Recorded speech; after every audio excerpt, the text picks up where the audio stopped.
c'est-à-dire comment et tout cela est lié à des manipulations d'une administration où peut-être ça a été très politisé, où on a mis des personnes ñu nekk à la tête des structures sanitaires, ils sont même pas des agents de santé, ils n'ont même pas des diplômes d'administrateurs et de gestionnaires des services de santé, c'est la politique qui les amène et qui capte des milliards, parce que dañ ci revenir rek tuuti, et milliards yooyu dañ koy gérer nu mu leen neexee kenn du wax léegi nag yow boo waxee ñu dóor la wala ñu def la situation yi day am ba dans d'autres régions maa ngi wax léegi waa Matam aussi ma nga leen di nuyu il faut que ñu revoiraat parce que ñu ngi wax ay waxu déclaration de patrimoine ñu ngi wax ay waxu truc mais déclaration patrimoine sax warul woon sax nekk loo xam ni dafa war a poser problème par rapport à un agent de l'administration. Donc obligation la war a doon. obligation la war a doon mais obligation bu ñuy wax dem bay wax déclaration patrimoine c'est parce que wóolootuñu nit ñi parce que dañuy gis koo xam ni c'est un fonctionnaire am na loo xam ni bu ko yoree muy ay milliards wala ay patrimoine vous devrez poser la question parce que salaire u fonctionnaire bu dee yaa ngi ciy dund je pense que am na yenn patrimoine yoo xam ne boo ko amee rek war nañ la xoolaat et quelquefois ça pose un problème l'essentiel aussi il y a des ministres yoo xam ne nekkoon nañ ci ancien régime bi waxoon nañ def nañ déclaration patrimoine mais aujourd'hui wàcc nañ est-ce que xool nañ tey lan lañ am ci alal pour les comparer par rapport ak ñuy def déclaration de patrimoine c'est des questions qu'on se pose le fait aussi ñu ne dañuy jël ay autorités jox leen ay responsabilités nañuy def des contrôles a priori et non pas a posteriori on a tendance régime bi ñëw ñu ne audit alors que il était plus judicieux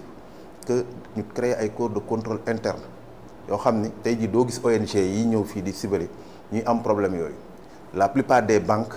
doo ko gis parce que ñoom ils prennent le soin chaque 3 mois ou chaque 4 mois dinañ def seen i état financier dinañ xool ba nga xam ne képp kuy def évasion dina ko xam mais fii di nga gérer pendant 2 ans ñu relever la ñu ne ay rapport u 2019 lañ ñuy indil alors que nekkoon 2019 jóge na fii depuis presque 4 ans ou 5 ans même bu ñu ko jàppee qu'est-ce que ça nous amène en même temps les gens ont tellement compris que dem kaso du dara donc loolu lay tëj 6 mois nga sàcc ay milliards ñu tëj 6 mois nga génn après amul beneen poursuite amul sax benn contrainte bu la permettre nga rembourser waat li nga jëloon léegi nga dem ànd ak ñi nga doon sàcc ngeen dem di noosi et là aussi il faut que ñu xoolaat ko il faut qu'on crée des corps de contrôle interne dans nos structures qui permettent en amont d'alerter avant que nit ki mën a détourner xaalis en même temps aussi faire en sorte surtout dans le secteur de la santé parce que tey jii les textes ne manquent pas les textes ne posent aucun problème mais parfois les gens savent comment contourner les textes aujourd'hui on te dit dans l'hôpital il y a un directeur qui est nommé par décret présidentiel mais qui est proposé par le ministère de la santé on nous dit à côté il y a ce qu'on appelle un agent comptable l'un est administrateur de dépenses l'autre est ordonnateur de dépenses l'agent comptable est nommé par le ministère des finances on te dit aussi il y a un chef de service administratif et financier qui est à l'hôpital qui gère les marchés mais tey jii bu ñu fexee ba ñett ñooñu ñëpp wala ñi nga xam ne ñoo war a contrôler ñiy contrôler ba ci à la direction des établissements publics de santé même club la je le dis bu boobaa c'est-à-dire yow mii ki lay sàccloo boo paree moo lay juger wala moo lay war a mën a contrôler bu boobaa dañuy def benn deal jox ma sama wàll même boo ko signalé syndicaliste si lan la ñuy def nga plaindre même au niveau des autorités du ministère de la santé du tax ñu régler la bon dañuy faire semblant rek li ñu def grave ne du ñu fenn parce que ñun dal nañu fi ñu signalé ay sàcc yu leer nañ gars yi ñëw yuuxu ñu ne ñu way ba li nga wax rëy na on va essayer de toog léegi demal jéggalu ma leen jéggaluwuma dem leen tribunal ñu dàq ma fi 15 mois yoo xam ne fayu ñu ma salaire ma dem tribunal gagné leen décision bi ñëw devant un ministre ma toog ak moom mu naa ma damay woo non ma ne ko looy def léegi mu ne ma dinaa saisir IGE ku nekk xam na ni ministre. C'était quel ministre? Non bon c'est pas grave parce que sunu doyen la woon on était ensemble ñoo ñu jàngal syndicat kii la Eva Marie Coll Seck c'est-à-dire dafay dem ba moom je ne dis pas que moom moo nekk mais da ngay nekk ci environnement boo xam ni exactement da ngay nekk ci environnement boo xam ni da ngay nekk kilifa bàyyi gars yi ñuy def ba finalement da ngay yeewu gis dégâts yi ñu taxaw sa kanam mu wóor na ni yow boo ko génnee yow dan naan la foo nekkoon wala dan lay taxal donc lan lañ fay nekk ñu ci bëri dañuy jéem a nëppal dégâts yi gars yi def mais gars yi ko defoon yëpp sanctionné wuñ ci kenn. ay promotion la yi ngay wax nii. c'était sous l'ancien régime. oui et dañu bëgg les la nouvelles autorités. non ñu daal di leeral lépp. non seulement leeral mais dama ni nanu changer de méthodologie c'est-à-dire dootuñu nekk ba jaan gi dem ñuy dóor ci watat bi kan moo ciy perte ñaata milliards lan la wax leb nañ ko fi tey jëppal gii dugg fi boo fi mësaan dogg doo gis sax suuf ñaata lañ fi toj fii tel yi nu toj sax mënuñu ko defaraat boo amee sawto sax sawto yëpp yàqu na par rapport à ça. Pourquoi est-ce que tey jii on doit donner à des Sénégalais ñu ñëw marché ma ut suma benn xarit ma jox ko kooku sous-traité ko keneen sous-traité ko ñu lekk xaalis bi après du mujj fenn il faut pas attendre c'est-à-dire tey jii koo jox alal. donc moment non contrôle bi c'est tout le moment. c'est comme dans nos services. vous ne pouvez pas laisser un malade boo ñëwee chaque jour da ngay xëy xool ko xool évolution am. mais mën na ñëw malade nga ni teg naa ko fi tey jox naa ko rab xaar ba 3 jours ou 4 jours. mais bu amee leen lu ci déclenché wu doo ko mën a gérer. et c'est ça la situation qu'on dit si les autorités yu bees yi les nouvelles autorités bu ñu ñëwee nañu jéem a fexe ba corps de contrôle interne laa wax de.